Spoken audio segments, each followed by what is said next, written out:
The cargo ship Meadowlark drifted through the darkness of the outer veil, its engines humming a low and steady song that Commander Elena Vasquez had grown to love over her 15 years in space. She sat alone in the cockpit, her boots resting on the console as she watched the endless sea of stars stretch before her like scattered diamonds on black velvet. Her crew of 4 slept in their quarters below, trusting her to guide them through this lawless stretch of nothing that existed between Terran territory and the space controlled by the Galactic Dominion. It was dangerous out here, far from any patrol or rescue. But the pay was good, and Elena had never been the type to seek the safe path. The Meadowlark was an old ship, battered and scarred from decades of service.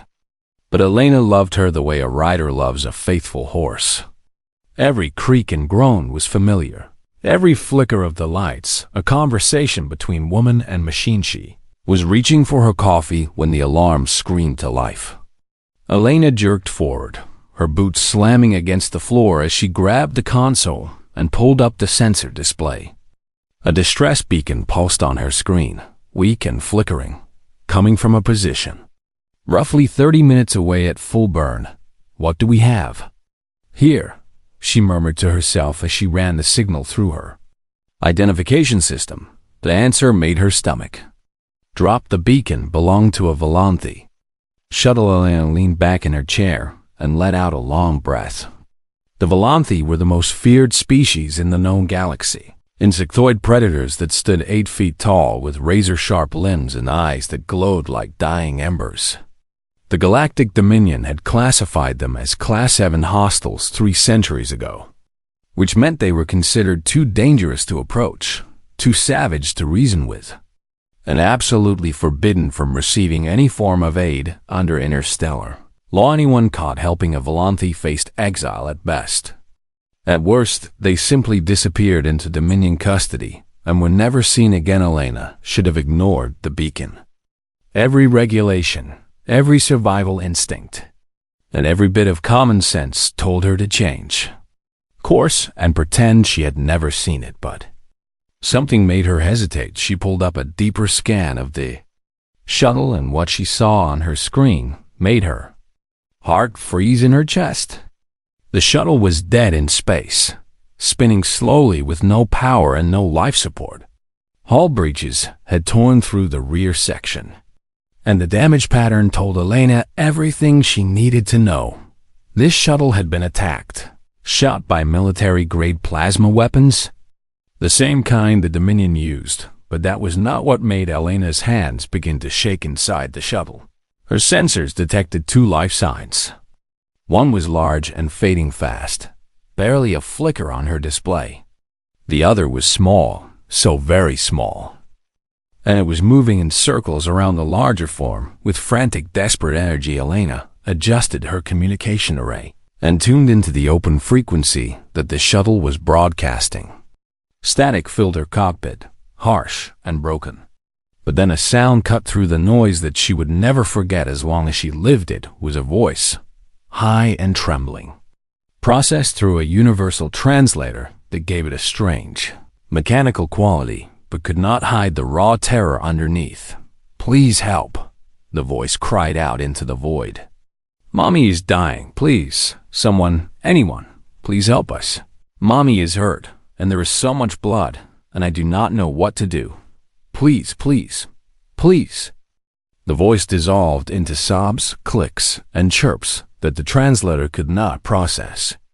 Sounds of pure animal grief that needed no translation at all. Elena sat frozen in her seat as the cries of a child filled her cockpit. Not a human child, not even close, but a child nonetheless. A baby calling out for someone to save her mother. Behind her, Elena heard footsteps.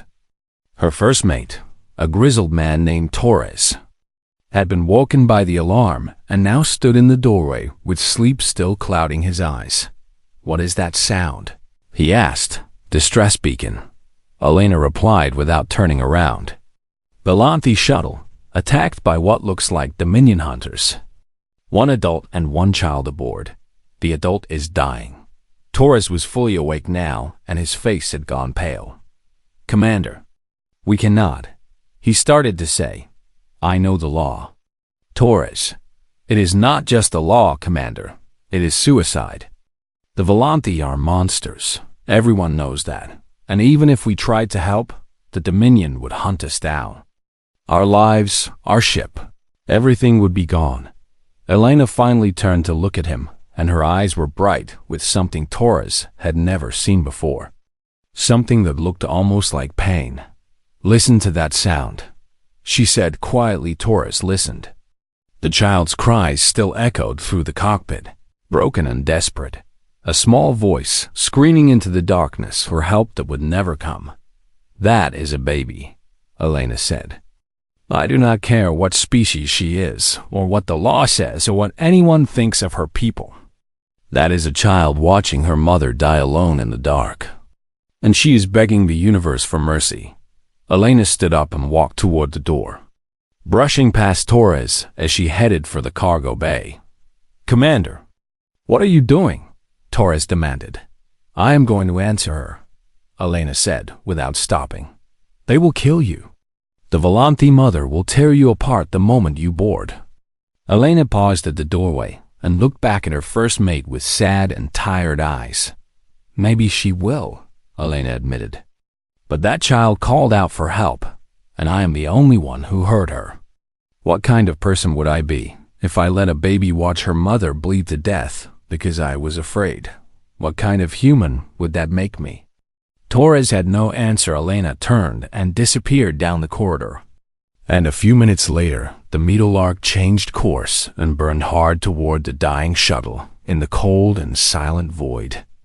A little girl cried over her mother's broken body, certain that death was coming for them both. She did not know that mercy was coming instead. Wearing the face of a lone human woman who had decided that some laws deserved to be broken, and the galaxy, though it did not know it yet, was about to change forever. The airlock hissed open, and Elena stepped into the wounded shuttle with nothing but a medical kit in her hands and a prayer in her heart. The emergency lights flickered red and weak, casting dancing shadows across walls that were slick with something dark and wet. The smell hit her first. Copper and burning and something else she could not name. Alien and sharp, and Elena had to swallow hard to keep her stomach steady. She moved forward slowly, her magnetic boots clicking against the metal floor as she followed the sound of crying toward the front of the shuttle. She found them in what must have been the sleeping quarters. The Volanthi mother lay crumpled against the far wall, her massive body twisted at an angle that spoke of terrible pain. She was beautiful in a terrifying way, her exoskeleton gleaming like polished obsidian, her forearms splayed out across the floor with claws that could have cut through steel. A plasma wound the size of Elena's head had torn through her thorax, and bioluminescent blood, the color of molten gold, seeped from the injury in a spreading pool. The mother's eyes were closed, and her breathing came in shallow, ragged gasps that made her whole body shudder with effort. And there, standing between Elena and the dying alien, was the cub. Kira was tiny, no larger than a human toddler, but she was unmistakably Volanthi. Her small body was covered in soft gray chitin that had not yet hardened into adult armor, and her 4 little arms were raised in a defensive posture that would have been adorable, if not for the absolute terror in her glowing amber eyes when she saw Elena. The cub let out a shriek and scrambled backward, pressing herself against her mother's side. Her small mandibles clicked frantically as she tried to shield the massive body behind her with her own tiny form. Stay away. The translator processed the cub's frantic clicking. Do not hurt Mommy, please. I will fight you. I will bite you. Just leave Mommy alone. Elena stopped moving immediately and slowly, very slowly. She lowered herself to her knees until she was at eye level with the terrified child. I am not here to hurt anyone, Elena said softly, keeping her voice as gentle as she could. I heard you calling for help, and I came to help your mommy. The cub stared at her with huge, unblinking eyes, her small body trembling like a leaf in a storm. "You are lying," Kira whimpered. "The others always lie. They say nice things and then they hurt us. They killed Daddy. They shot Mommy. Everyone wants us dead." Elena felt her heart shatter into 1,000 pieces at those words. This baby, this tiny child, had already learned that the universe was full of creatures who wanted to destroy her simply for existing. "I know you are scared," Elena said, and her voice cracked with emotion she could not hide. "I know that bad people have hurt your family, and I am so sorry that happened to you. But I promise you, little one, I am not here to hurt anyone. I am here to help, and I need you to trust me so I can save your mommy." She held up the medical kit and opened it slowly, showing the cub the bandages and medicines inside. "See this. This is medicine. I am a healer, and I want to make your mommy better. Will you let me try?" The cub looked at the medical kit, then at Elena, then back at her mother who lay dying behind her. For a long, terrible moment, Elena was certain the child would refuse, would keep fighting, would make her impossible.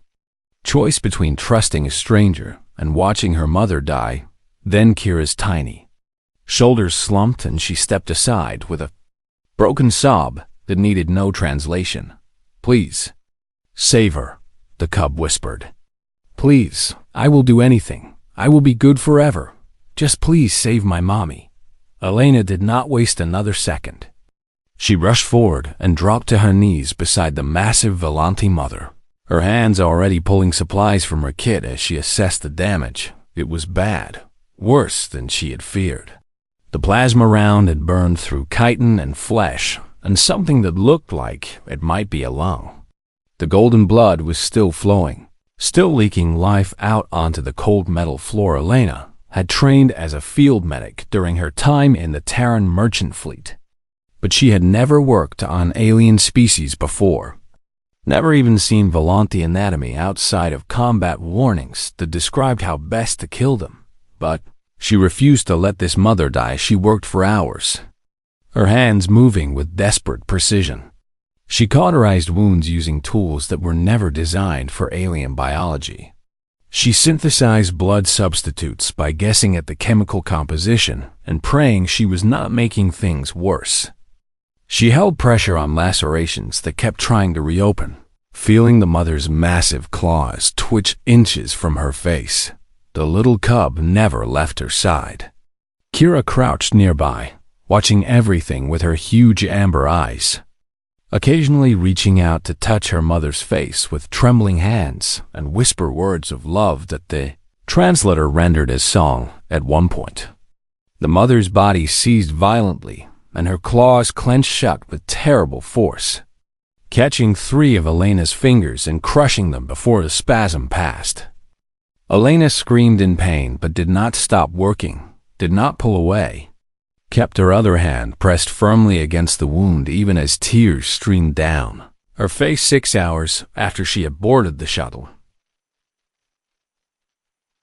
Her face 6 hours after she had boarded the shuttle.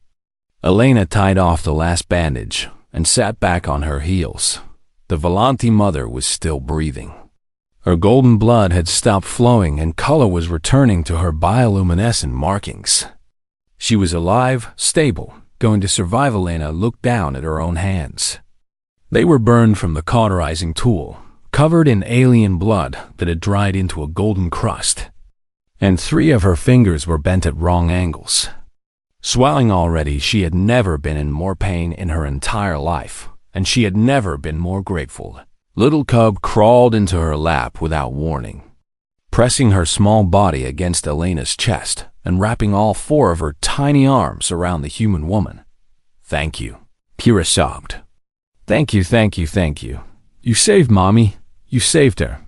Thank you."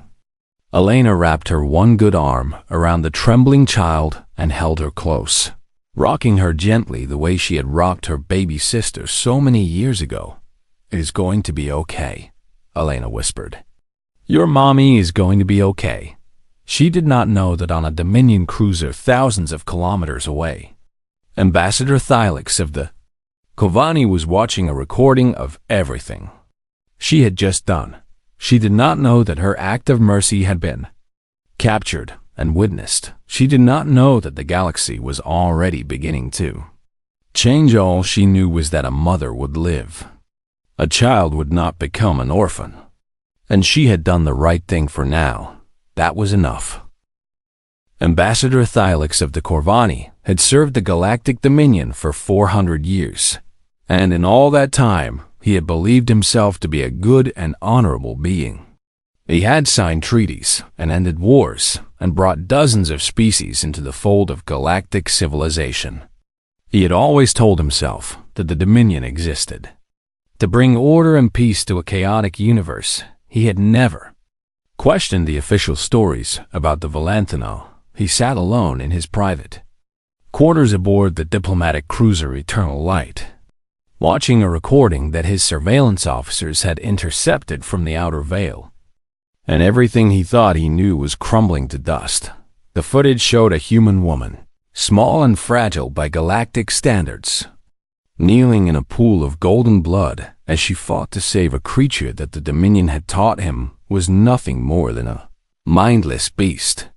He watched her work for hours, watched her hands shake with exhaustion, watched her scream in pain when the Volanti mother's claws crushed her fingers, and she did not stop. She did not run. She did not fight back. She just kept working, kept trying, kept giving everything she had to save a life that no one in the galaxy would have blamed her for. Ignoring Thylix had seen many things in his long life, but he had never seen anything like this. The most devastating moment came near the end of the recording when the Volanti mother finally opened her eyes. A great compound orbs focused slowly on the human woman who sat exhausted beside her, covered in blood and barely conscious from pain, and Thylix had been told all his life that the Volanti were incapable of complex emotion. They were predators, driven by instinct and hunger, more animal than person. That was why the extermination order was justified. That was why the hunting parties were celebrated as heroes. But as he watched the massive alien look at the tiny human who had saved her life, Thylix saw something that made his blood run cold. The Volanti mother wept golden tears, luminescent and bright, spilled from her eyes and ran down her dark face as her translator processed sounds that came out as words. "You saved me," the mother whispered, her voice thick with disbelief and something that sounded heartbreakingly like wonder. "You are not Volanti. You owe me nothing. The galaxy wants my kind dead, and yet you saved me. Why? Why would you do this?" The human woman smiled despite her exhaustion, despite her broken fingers and burned hands and blood-soaked clothes. "Because your daughter asked me to," Elena replied simply. "And no child should have to watch their mother die." The Volanti mother let out a sound that was half sob and half laugh, and she reached toward the human with a trembling claw. Elena did not flinch away. She reached back and took that claw in her own ruined hand and held it gently. "Thank you," the mother said. And she said it again and again until the words blurred together into something that was not words at all, but pure raw gratitude, pouring out of a soul that had never expected to receive kindness from anyone. The recording ended and Thylix sat in silence for a very long time. Thought about the hunting parties that the Dominion sponsored, the ships full of wealthy elites who paid enormous sums for the privilege of tracking Volanti through the stars and killing them for sport. He thought about the propaganda he had spread, the speeches he had given about protecting civilized species from the Volanti menace. He thought about a mother weeping with gratitude because someone had simply chosen not to let her die. What have we done? He asked himself. What have we become? Thylix was not a brave being by nature. He had built his career on compromise and caution, on never rocking the boat, on always choosing the safe path. If he released this footage, he would be destroyed. The Dominion would strip him of his rank, his titles, everything he had worked for. But if he stayed silent, he would have to live with the knowledge that he had helped perpetuate a lie that had cost millions of innocent lives. He made his decision within hours. The footage was everywhere. Thylix had sent it to every news network, every planetary government, every independent broadcaster in the galaxy. He had attached a single message that reads simply, "Watch this and ask yourself what the Dominion has been hiding." Response was immediate and overwhelming on 100 worlds. Citizens who had never questioned their government's policies saw a human woman risk everything to save creatures they had been taught to fear and hate. They saw a tiny cub trembling with terror, expecting death, receiving mercy instead. They saw a mother weep with gratitude for basic kindness, and they began to ask questions. Why did the Volanti cub speak? Why did she beg for help instead of attacking?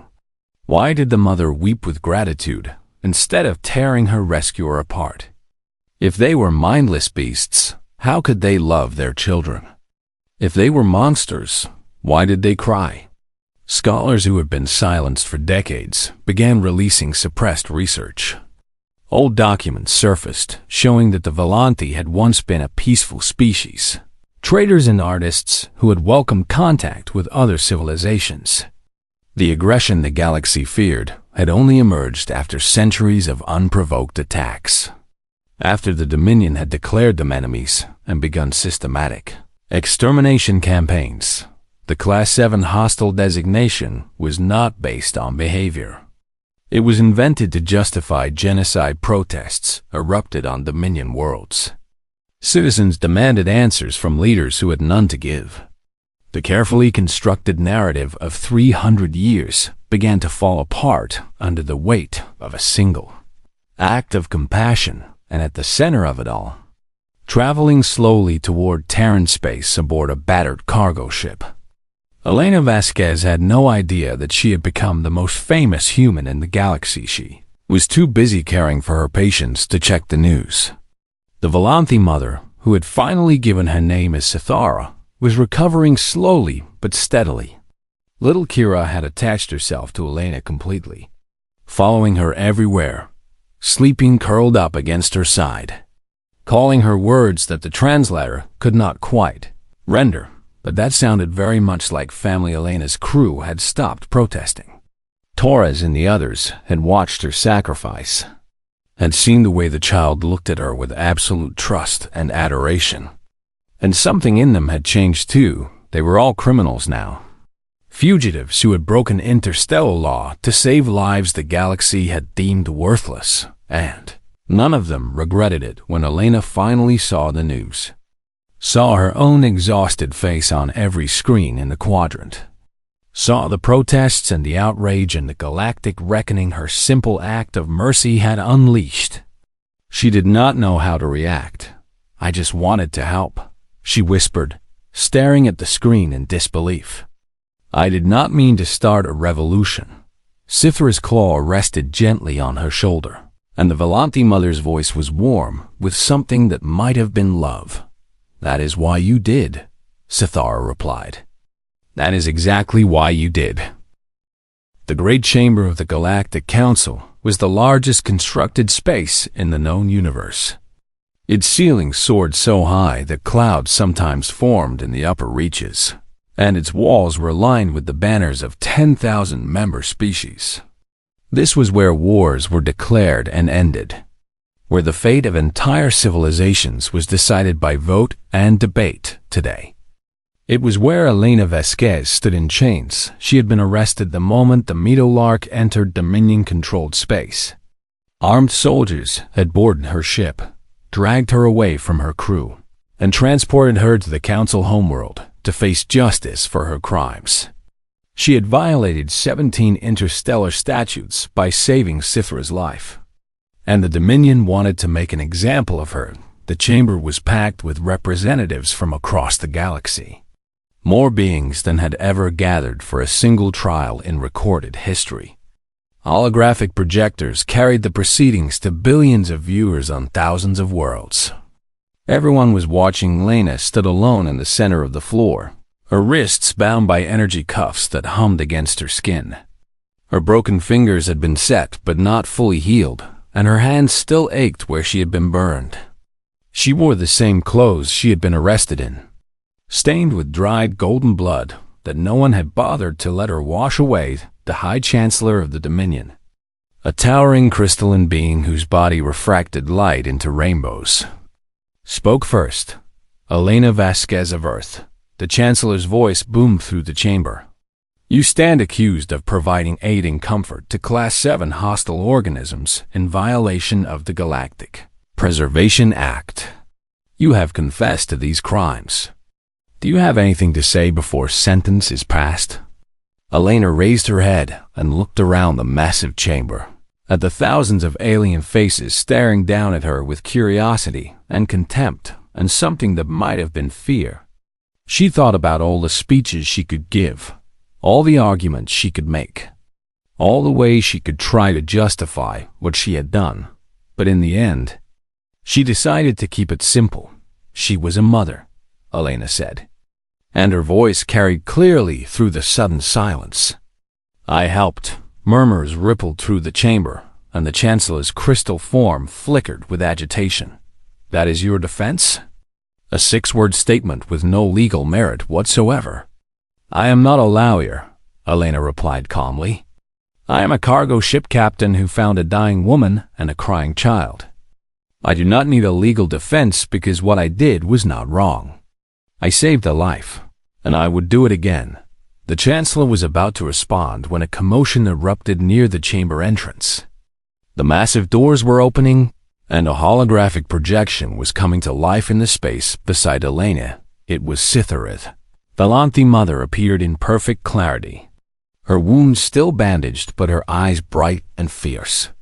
Beside her, clinging to her leg, was little Kira, staring at the chamber with awe and terror. A ripple of fear passed through the assembled representatives. Many had never seen a living Valanthi before. Only the corpses display as trophies in museums and private collections. I am Sithara of the Valanthi, the projection spoke, and her voice was steady despite the visible tremor in her claws. I have requested the right to address this council, and by the ancient laws of testimony, you cannot refuse me. The Chancellor hesitated, clearly unprepared for this development, but the laws Sithara had invoked were older than the Dominion itself. Reluctantly, he gestured for her to continue. Sithara turned to face the assembled representatives, and when she spoke, her words carried the weight of 300 years of suffering. You call my people monsters, she began. You teach your children that we are beasts, animals, things to be hunted and destroyed.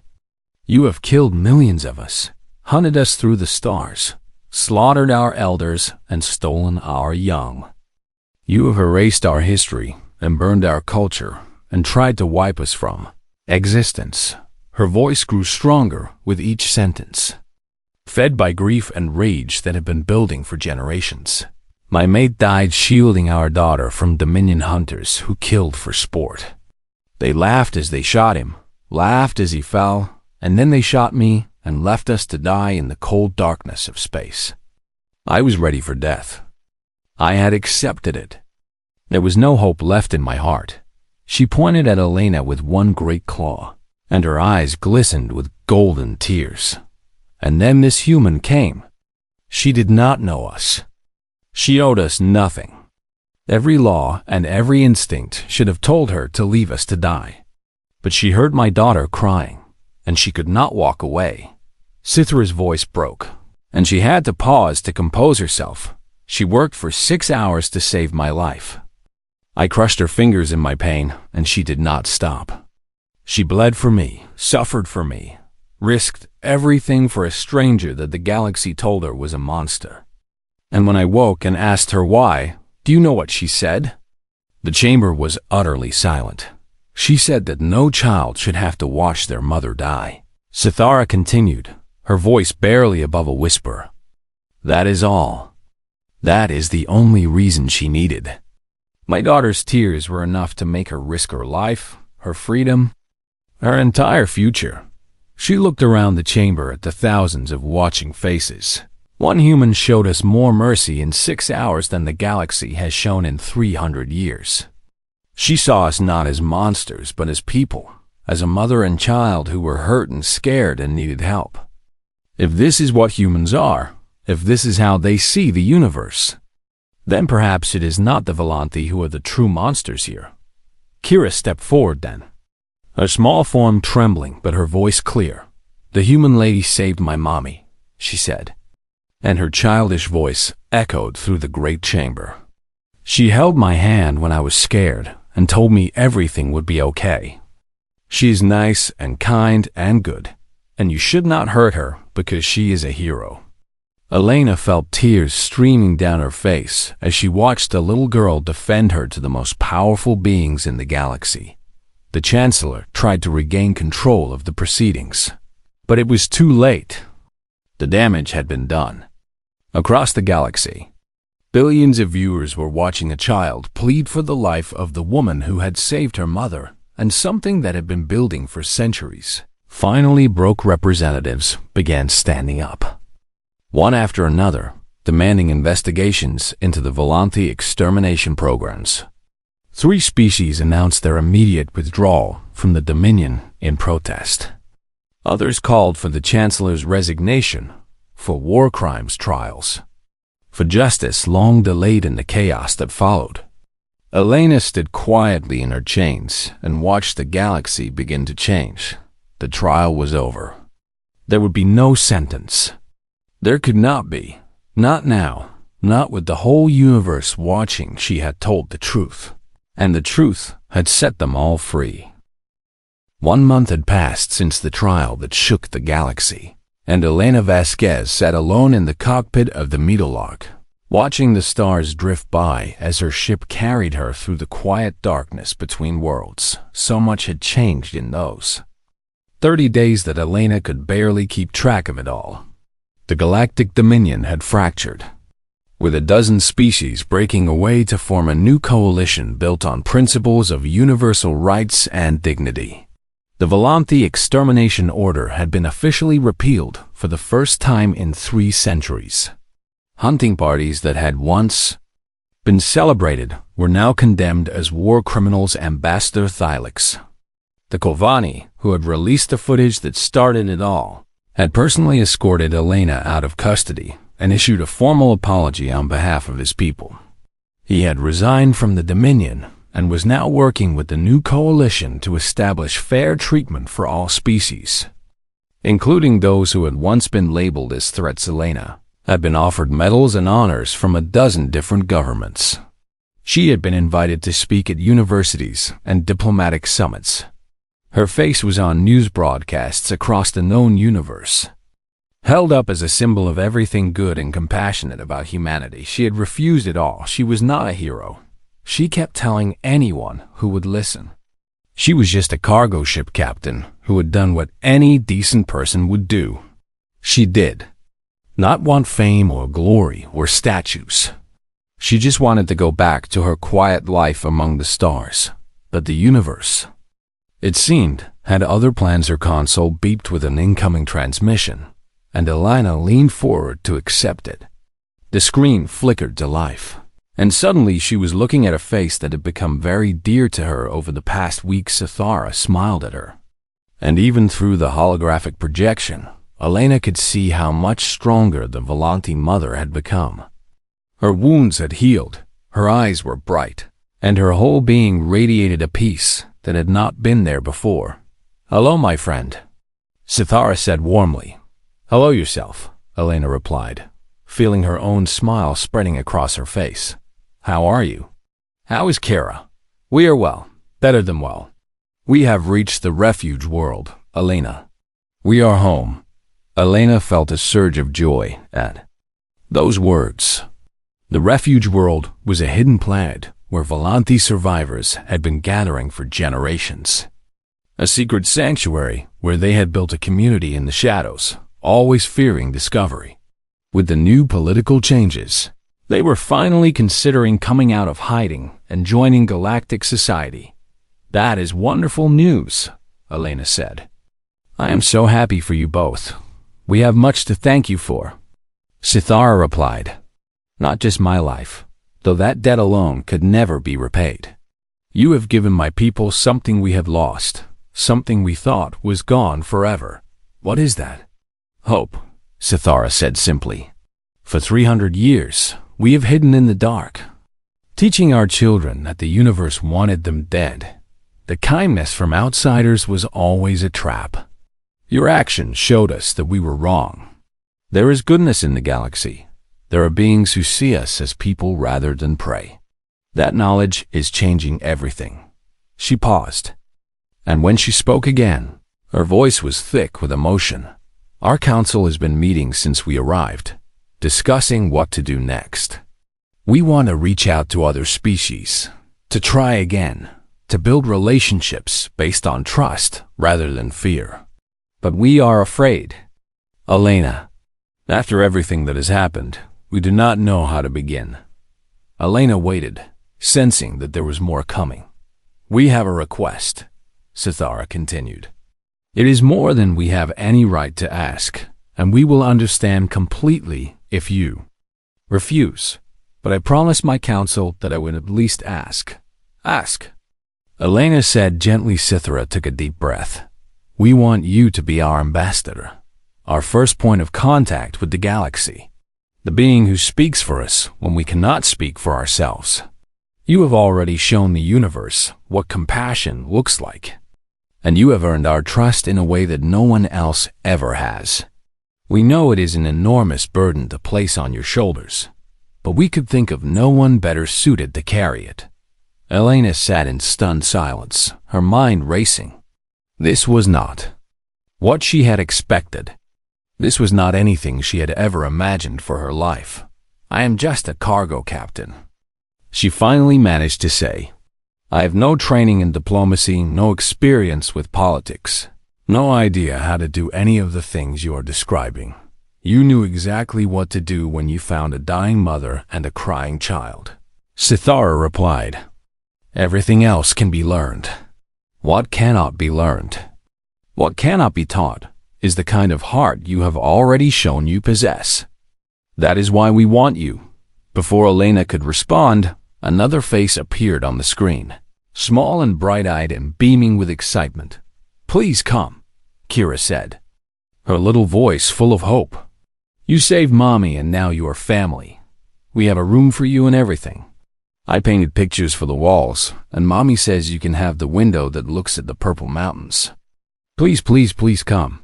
Elena felt tears welling up in her eyes as she looked at the tiny cub who had captured her heart from the moment she first heard her crying in the dark. You saved Mommy, Kira repeated more quietly now.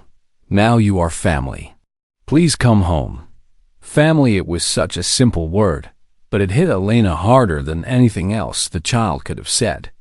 She had been alone for so long, drifting through the stars with nothing but her ship and her crew, never staying anywhere long enough to put down roots. But looking at Sithara's hopeful face and Kira's shining eyes, Elena realized that she had found something she had not known she was looking for. She thought about all the reasons to say no. It would be hard. It would be dangerous.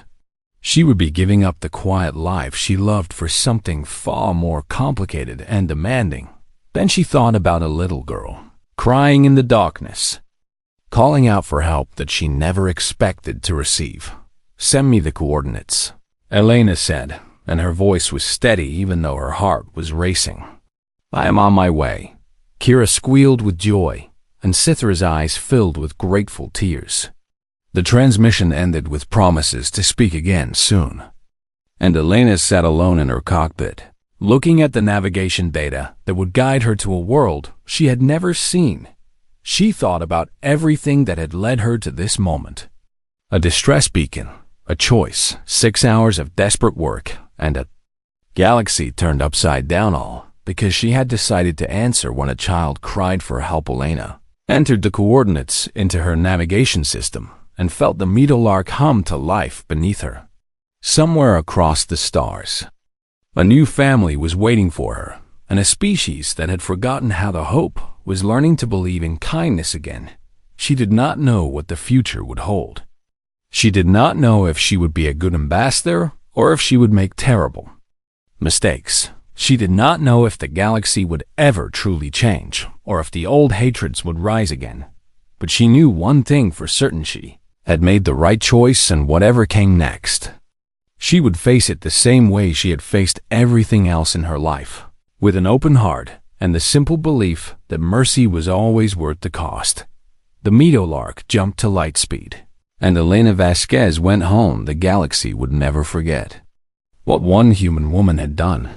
In classrooms and council chambers and quiet conversations between parents and children, the story would be told again and again, passed down through generations as a reminder of what the universe could be when beings chose compassion over fear. And somewhere on a hidden world with purple mountains and alien skies, a little girl waited at a window, watching the stars for the first sign of her hero coming home. When she finally saw the Meadowlark break through the clouds, Kira ran outside with her arms spread wide, her joyful cries echoing across the valley. Elena had barely stepped off the ship before the cub crashed into her, wrapping all four arms around her legs and holding on like she would never let go. "You came," Kira sobbed. "You really came." Elena knelt down and gathered the child into her arms, holding her close as Sithara approached with tears streaming down her face. "Welcome home," Sithara whispered, and for the first time in a very long time, Elena Vasquez knew exactly where she belonged.